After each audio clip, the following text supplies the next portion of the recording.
Bonjour à tous, je suis ravie de vous retrouver pour cette nouvelle chronique astro. Je m'appelle Stéphanie et cette semaine, je vais vous parler de la nouvelle lune qui a eu lieu hier à 5h46. Je suis un petit peu en retard et vous prie de m'en excuser. Alors, une nouvelle lune, qu'est-ce que c'est? Une nouvelle lune, c'est l'union du soleil et de la lune dans un signe.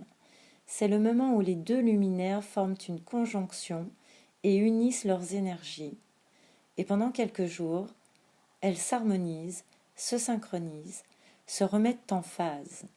Un peu comme lors d'une réunion de travail, on fait le point et l'ordre du jour est dicté d'une part par le déroulement chronologique des saisons, du mois, et d'autre part par les aspects que forment avec eux les autres planètes.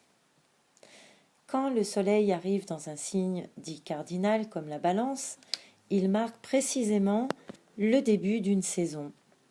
C'est une des raisons pour laquelle cette nouvelle lune est particulièrement importante parce qu'elle se passe dans un signe cardinal fondateur. En Balance, la période est propice à trouver ou retrouver l'harmonie en soi, mais aussi avec les autres. Elle offre un moment très privilégié pour méditer à comment rééquilibrer nos énergies pour mieux nous relier aux autres, pour nous réconcilier avec nous-mêmes et avec les autres. Mais la Lune et le Soleil ne sont pas seuls au monde, et donc les autres astres ont aussi leur mot à dire. Certains parlent de leur évolution en cours, certains de leurs résultats même, voilà, de leur aboutissement, ou encore des projets qu'ils comptent mettre en place. Il y a aussi des situations délicates, problématiques qui sont évoquées. Mais sans langue de bois, on met tout sur la table et on en parle. Encore faut-il comprendre ce que les planètes se racontent. Et c'est exactement à ça que servent les astrologues, à traduire leur langage et à transmettre leurs messages. Car les planètes nous envoient de précieuses informations, notamment sur le plan des énergies.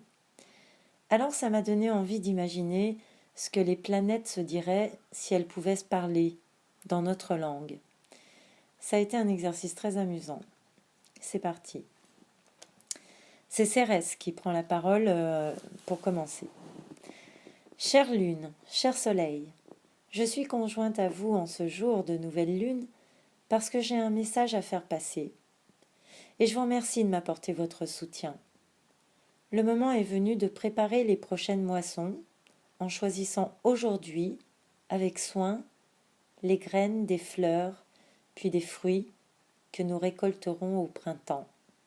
C'est maintenant que tout se joue. À toi, la Lune, je te demande, par ton influence subtile, d'amener ce signal à nos consciences. Et à toi, le Soleil, je viens te demander de nous donner la vitalité, la volonté, la créativité. Et puisque nous sommes en balance, je vous demande à vous toutes, chères planètes, de mutualiser vos efforts, nos efforts. Et je préconise aussi de faire évoluer nos semences. Peut-être serait-il intéressant de mélanger les graines. Neptune rétrograde, toujours en Poisson, lâche un profond soupir sceptique. Pourquoi soupires-tu, Neptune demande le Soleil. Quelle est ta vision? Comment la vois-tu, cette future récolte? C'est une bonne idée d'innover, tu ne crois pas?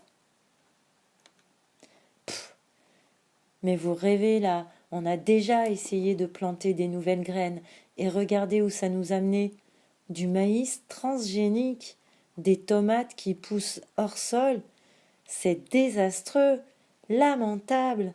Je préfère boire pour oublier que tout n'est que décadence. C'est trop pour moi, je n'y arrive plus. Neptune, enfin, mais y du tien. Les tomates hors sol, ce n'était pas un désastre. Elles répondent à un besoin. C'est une bonne idée, très créative, s'enthousiasme le Soleil. C'est un astre qui te le dit. Ne te décourage pas, lui dit la Lune. Souviens-toi le bonheur de voir prendre forme tes rêves. On est là, on va t'aider. Tu vas y arriver. Cérès, un petit peu moins patiente, en remet une couche. Allez, mon grand, assume tes responsabilités. Sans ta vision, on n'y arrivera pas. On a besoin de toi. Mars, toujours déchaîné dans le signe d'air du Verseau, intervient. Bon allez, on y va là. Tout le monde t'attend, Neptune. Fais ton job. Fais-nous rêver. T'arrêtes de nous saouler avec tes états d'âme. Faut passer à l'action là. Lamentable, n'importe quoi. Arrête de te lamenter. Allez, on fonce. C'est le moment là. Ah bah bravo, intervient Vénus, en s'adressant à Mars. Tu crois vraiment que c'est en le brutalisant que tu vas lui donner envie? Qu'il sera détendu pour avoir de belles visions? Mais ouais, ma belle, tu t'es pas toujours plainte de ma brusquerie. C'est même un peu comme ça que tu m'aimes. Oui, bon, ben, là, trop, c'est trop. Tu es maladroit et violent dans ton discours, Mars. Je ne peux plus te supporter, tu es trop désagréable, je te déteste. Ce qu'il faut dire, c'est qu'en ce moment, Vénus et Mars sont en carré. Techniquement, on peut se retrouver dans une situation d'urgence qui nous oblige à réagir ou à agir alors qu'on n'y est pas préparé, ce qui revient un peu au même, et c'est parfois désagréable. De toute façon, ma cocotte, va bien falloir t'y faire, la nargue Mars. Pluton, tu sais, le grand réformateur, nous met déjà devant le fait accompli, je te ferai remarquer. C'est fini, et je suis bien désolée si ça ne te plaît pas, mais il faut accepter cette nouvelle réalité. J'ai jamais dit que ça ne me plaisait pas, du moins pas en ce moment en tout cas. Qu'est-ce que tu m'énerves, Mars? Mars et Vénus en carré, c'est aussi la crise conjugale. Par contre, Pluton en carré de la nouvelle lune, c'est à mon sens l'aspect le plus déstabilisant de cette lunaison. Et quel que soit le secteur où il intervient dans le thème de chacun, quelque chose vient de se terminer ou d'aboutir. Dans le meilleur des cas, ces changements sont désirés, prévus, en tout cas ils sont probablement définitifs. Ce peut être des changements amoureux, familiaux, professionnels. Ce peut être un déménagement, la fin d'un contrat de travail, une séparation, ou plutôt une rencontre, à moins que ce soit le retour d'un ex. Les possibilités sont donc très nombreuses.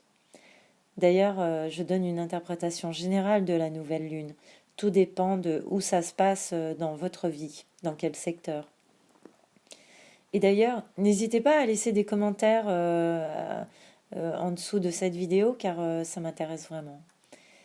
Pour en revenir à Pluton, toujours en Capricorne en signe de terre, il forme donc quand même deux jolis sextiles, l'un à Jupiter en Scorpion et l'autre à Neptune en Poisson.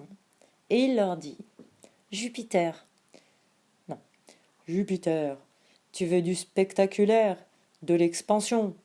Alors, joue le jeu de la transformation radicale. Débarrasse-toi du superflu, et je t'aiderai.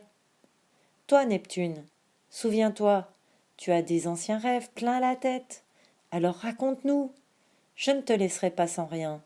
Je vais bientôt quitter le Scorpion, et je compte bien te laisser un cadeau.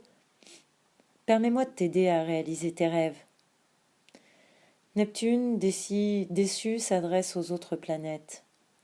Je vois très bien ce qui se passe en ce moment. Inutile de me mettre sous pression ou je provoque un raz-de-marée. J'ai besoin d'un peu de temps. Je reprends ma course directe fin novembre. En attendant, profitez-en pour être objectif. Mais, ok, Pluton, ton petit cadeau me redonne espoir. Tu as raison, j'ai toujours des rêves plein la tête. Certains sont même à portée de main en ce moment, c'est vrai.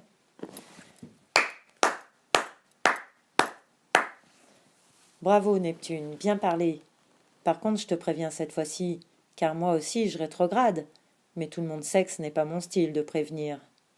Pour ceux qui ne l'ont pas reconnu, Uranus vient d'entrer en scène. Je te préviens, disais-je. Si tu veux prendre ton temps, très bien, mais n'oublie pas pour autant de t'accrocher, mon ami, car ça va secouer. N'est-ce pas, Mars? Je reviendrai bientôt chez toi en bélier, et toi tu seras toujours chez moi en verseau. Et là, il sera difficile de nous contrôler. Et à nous deux, ça va décoiffer. Vous n'imaginez même pas à quel point. Ah non, s'agace Vénus, je n'aime vraiment pas ça. Et moi, je ne suis pas d'accord du tout, se réveille enfin Mercure. Tu ne peux pas tout décider tout seul. Parlons-en. Tout n'est pas à jeter. Certaines bases sont bonnes. Réfléchissons ensemble à une stratégie.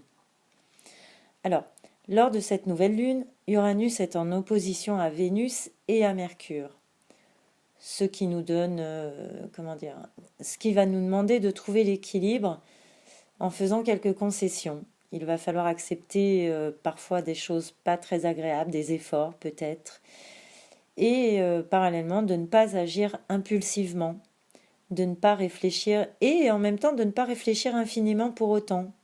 Il va falloir trouver justement l'équilibre entre les deux. C'est le principe de l'opposition, c'est trouver l'équilibre. Mais revenons à notre scène. Mercure a raison, confirme Saturne, qui prend tout son temps pour choisir ses mots. Souvenez-vous que la puissance n'est rien sans la maîtrise. Uranus, je t'ai déjà donné carte blanche. Depuis plusieurs mois, nous travaillons avec la Lune. Alors, ne viens pas tout gâcher en te précipitant. Travaille sur la forme. Tu sais que tu as raison dans le fond, mais sache entendre ce que Mercure a à te dire. Nous te suivrons, si tu ne lâches pas le groupe. Très bonne idée. Réfléchissons tous ensemble, conclut le Soleil en Balance. Voilà les amis, c'est terminé pour aujourd'hui. Suite au prochain épisode.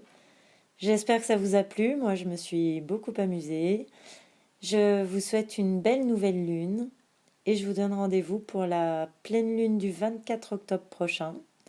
Merci de me laisser vos commentaires, de liker, de vous abonner. Je vous dis à très bientôt. Bye bye.